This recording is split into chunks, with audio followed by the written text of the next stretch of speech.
Welcome to the channel Easy Trick of Computer Science students as well as those students who learn something new in the computer science field and increase your knowledge. That tutorial is related to the keyboard series part 1.5 symbols available on keyboard and link of all tutorials of the keyboard series available in the description box, and we also discuss all the previous parts revision into this tutorial. And to increase your knowledge, you can check it out the previous series. And in this tutorial, we will learn about the symbols and also see the overview of the keyboard keys. If you know the keyboard series in detail, you can check it out all the series. And I also recognize few things about the previous series into this tutorial. If you think you will prepare your exam very well, then you can check it out all the series. In all the series, all elaboration of the things including the shortcut keys of the keyboard very well.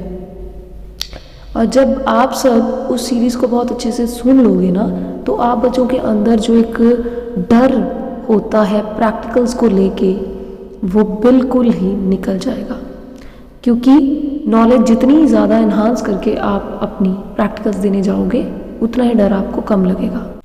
Hope so ये सारी series की knowledge आप सब के लिए बहुत best होगी, चाहे आप कंप्यूटर साइंस के स्टूडेंट हो या नहीं भी हो, चाहे वो अपने लिए ही आप कंप्यूटर यूज़ करना चाहते हो, फिर भी आपकी नॉलेज इतनी ज़्यादा इन्हांस हो जाएगी कि आप अपना अर्ली कर सकते हो और टाइम को भी बहुत ज़्यादा सेव कर सकते हो।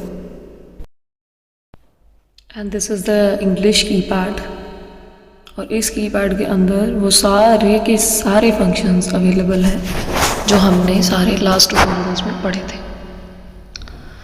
और अगर इसको आप ध्यान से देखोगे तो लास्ट रो में जब आप देखोगे तो उसमें सेकंड की कंट्रोल, फर्स्ट कंट्रोल की है, सेकंड फंक्शन की है, और जिस फंक्शन की के बारे में मैंने आपको बताया था।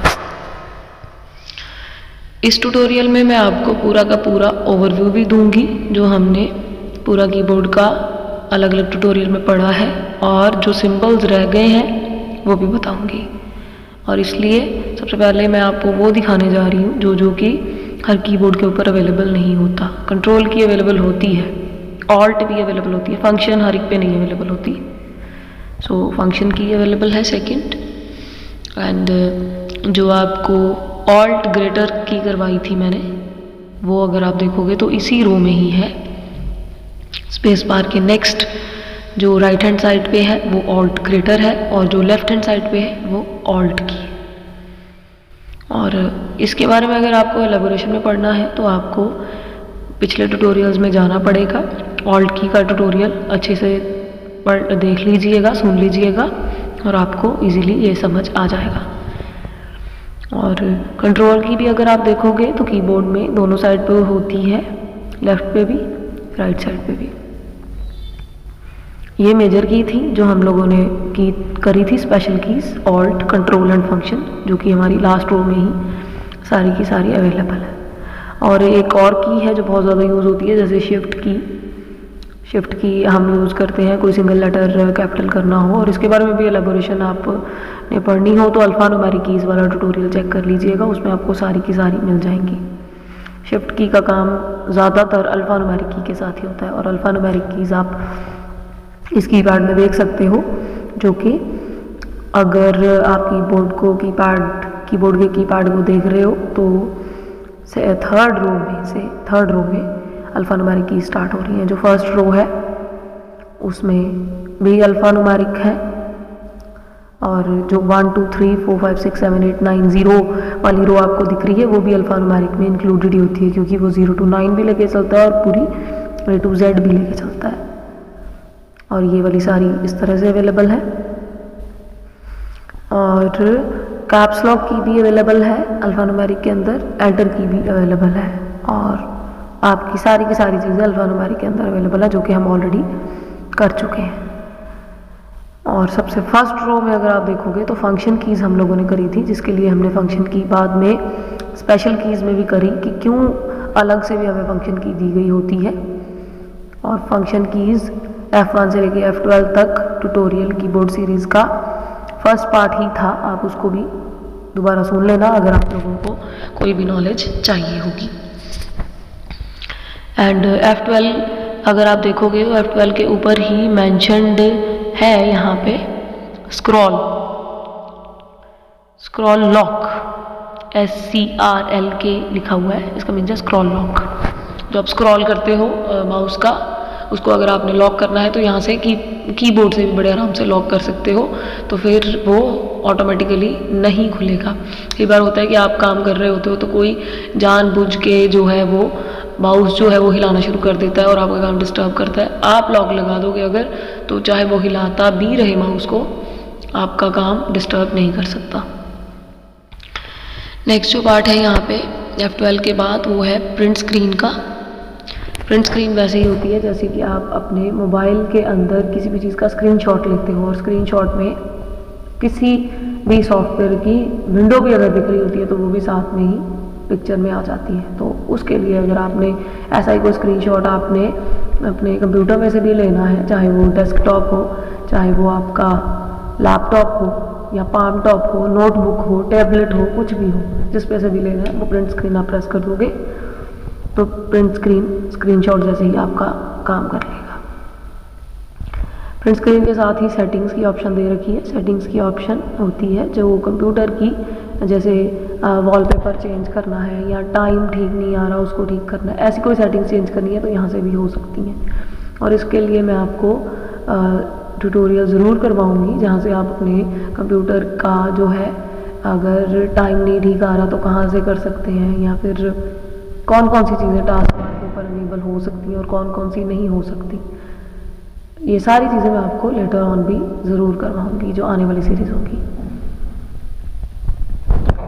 और अगर आप लोग देखोगे तो F12 पे भी 2 फंक्शंस दे रखे हैं और नेक्स्ट पे भी 2 फंक्शंस दे रखे हैं, तो कंफ्यूज नहीं होइएगा कि ये 2 फंक्शंस कैसे एक सिंगल की चलाएगी। वो इसके लिए ही हमारी शिफ्ट की अवेलेबल होती है। शिफ्ट जैसे ही आप प्रेस करोगे वो F12 से जो नीचे वाला फंक्शन है उसको चलाएगी, और अगर F12 ही चलाना है अकेला तो फिर आप अकेला ही F12 प्रेस कर लोगे, वो चल जाएगा। मतलब upper part as it is चलता है और लोअर पार्ट को चलाने के लिए आपको शिफ्ट प्रेस करना पड़ता है। नेक्स्ट की जो अवेलेबल है वो है पॉज और ब्रेक। जैसे आप कोई गेम वगैरह खेल रहे हो तो पॉज करना है, रुकना है थोड़ी देर के लिए, यहाँ से भी पॉज प्रेस कर सकते हो, और अगर ब्रेक लेनी है तो आप ब्रेक भी लगा सकते हो। और ऐसे ही काम हमारे कंप्यूटर साइंस में भी होते हैं कि कई बार हम नॉर्मली सॉफ्टवेयर में वर्क कर रहे होते हैं तो आप उस काम को कंटिन्यूटी में अभी नहीं करना चाहते जब, तो वो कंटिन्यूटी में ऑटोमेटिक रन पे भी होते हैं, ऑटोमेटिकली भी रन होते रहते हैं। आप कोड एक बार डेवलप कर लो, उसको ऑटोमेटिकली रन करवा सकते हैं हम लोग। उसको भी रोकना हो तो ब्रेक की के साथ रोका जा सकता है, और पॉज के साथ भी आप थोड़ी देर के लिए काम रोक सकते हो। जो हमारे पास अब कीज़ हम लोगों ने कल जो की थी वो थी न्यूमेरिक पैड की लॉक, नंबर की लॉक।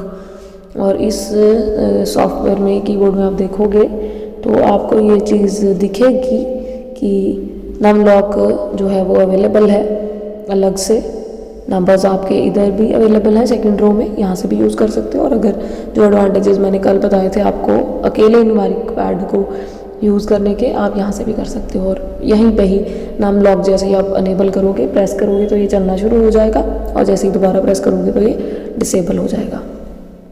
और अगर आप देखोगे तो नाम लॉक में भी होम की, पेज अप की, पेज डाउन की भी अवेलेबल है, और अलग से भी इस कीपैड में आपको अपर पार्ट पे फर्स्ट रो में दिख रहा होगा home, page up and page down available है। और इसके बारे में कल लास्ट ट्यूटोरियल में मैंने आपको सब कुछ बताया था कि इसकी एक्चुअल वर्किंग क्या होता है। और इसमें जो भी आप सुनोगे, अगर इसके बारे में कोई भी आपको डिटेल चाहिए तो आपको कीबोर्ड सीरीज़ के सारे पार्ट्स अच्छी तरह से सुनने पड़ेंगे। एंड द नेक्स्ट पार्ट है कीपैड के शुरू होते ही जो फर्स्ट पे एस्केप की आपको दिख रही है, ESC लिखा हुआ है। एस्केप की का काम क्या होता है कि कोई भी काम इंटरप्ट करना, मतलब बीच में से रोक देना, कोई चीज़ को चलते चलते ही रोक देना। और ये चीज़ कई बार आपको नुकसान भी दे सकती है, कई बार एडवांटेज भी देती है, और डिसएडवांटेज भी रहती है। नॉर्मली लोग एस्केप की का जो फंक्शन लगा के रखते हैं कीबोर्ड के अंदर, वो वही होता है कि जैसे आपका कंप्यूटर चल रहा है और गलती से अगर किसी ने एस्केप की प्रेस कर दी तो आपका ऑपरेटिंग सिस्टम जो है, जो विंडोज़ होती है आपके कंप्यूटर के अंदर, वो ऑटोमेटिकली जो है वो बंद हो जाती है। और जैसे ही आप दोबारा एंटर की प्रेस करोगे ना, तो आप इस इंटरप्शन को तोड़ सकते हो। एंटर की प्रेस करोगे तो आप उसी मोड पे आ जाओगे जहाँ से आपने वो चीज़ बंद की होगी। और एस्केप की के फंक्शन हम खुद बना सकते हैं। जैसे एस्केप की के ऊपर शट डाउन का फंक्शन चल रहा है तो शट डाउन करेगी, लॉग आउट का चल रहा है तो लॉग आउट करेगी, पावर ऑफ का चल रहा है तो पावर ऑफ करेगी। जो फंक्शन अनेबल किया होगा उसके लिए ये चीज़ वर्किंग करती है। और ये अनेबल डिसेबल की का भी मैं आपको ट्यूटोरियल ज़रूर बना के बताऊँगी कि कैसे हम ये चीज़ भी अपने कंप्यूटर के साथ कर सकते हैं। एंड ये तो था सारा ओवरव्यू जो हमने पीछे पढ़ा था। और अब जो सिंबल्स रह गए थे हम उसकी बात करते हैं। और जो सिंबल्स हमारे मेजर अवेलेबल हैं वो सेकेंड रो के अंदर ही हैं, जिस पे 0 to 9 न्यूमेरिक फिगर्स भी आते हैं। और इसी रो में अगर आप देखोगे तो फर्स्ट जो बटन है उसके ऊपर एक टिल्ड सिंबल बना हुआ है। टिल्ड सिंबल के बारे में भी मैंने पिछले ट्यूटोरियल्स में आप लोगों को बताया था। एंड जो नेक्स्ट सिंबल है वो है एक्सक्लेमेशन साइन। और एक्सक्लेमेशन साइन वही है जैसे कि आप स्टैंडर्ड इंग्लिश लैंग्वेज में यूज़ करते हो। कुछ सिंबल्स वही अवेलेबल होते हैं। And next is the @ at the rate आप लोगों ने देखा होगा कि जब भी आप कोई ईमेल आईडी बनाते हो या उसको यूज़ करते हो तो आपके यूज़र नेम और डोमेन नेम के बीच में सेपरेटर का काम करता है। अब यूज़र नेम और डोमेन नेम नॉर्मल लोगों को नहीं पता होता। यूज़र नेम जैसे कि abc@ और पीछे लिखा हुआ हो gmail.com, तो gmail.com हुआ हमारा डोमेन नेम। एंड जो पहले abc था वो था यूज़र नेम। और @ जो सेंटर फॉरवर्ड आपको हर ईमेल आईडी में दिखता है वो सेपरेटर का काम करता है। नेक्स्ट सिंबल है हमारा हैश का। हैश तो आप बहुत बार यूज़ करते हो, नॉर्मली सोशल साइट्स में बहुत सारे बच्चे यूज़ करते हैं, बहुत सारे लोग भी यूज़ करते हैं। और इसका काम कंप्यूटर साइंस में लैंग्वेजेस के अंदर बहुत ज़्यादा यूज़ होता है। और नॉर्मल लाइफ में आप इसको किसी भी स्टैंडर्ड वर्ड के साथ जिसको आपने हाईलाइट करना होता है उसके साथ आप लिख देते हो। और डॉलर साइन जो है ये अगर टाइपिंग में कहीं डॉलर की ज़रूरत पड़ गई वहाँ पे भी आप यूज़ कर सकते हो। और हमारे प्रोग्रामिंग लैंग्वेज में भी ये यूज़ होता है। नेक्स्ट परसेंटेज का है कॉलम। परसेंटेज आपने अगर निकालनी हो तो परसेंटेज न्यूमेरिक कीपैड के अंदर नहीं अवेलेबल होती, आप इधर से वो काम कर सकते हो।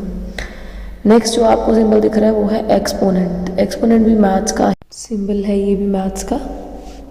और एक्सपोनेंट भी निकालना हो तो आप इधर से इस सिंबल को यूज़ कर सकते हो। नेक्स्ट है एंड का साइन। इसको एंड भी बोल सकते हो और एम्परसेंड भी बोल सकते हो।